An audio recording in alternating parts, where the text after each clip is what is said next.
হিন্দি সিনেমার মধ্যে তারা কৌশলে প্রত্যেক সিনেমার মধ্যে তাদের পূজার অনুষ্ঠান, তাদের বিয়ার অনুষ্ঠান সিনেমার মধ্যে দেখায়।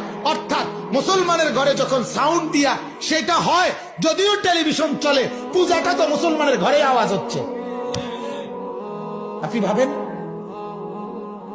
ভাবেন কি কৌশলে আমাদের ঘরগুলোতে হিন্দুদের নাচ, হিন্দু নর্তকীর নাচ, হিন্দুদের বিয়া মুসলমানের মতো।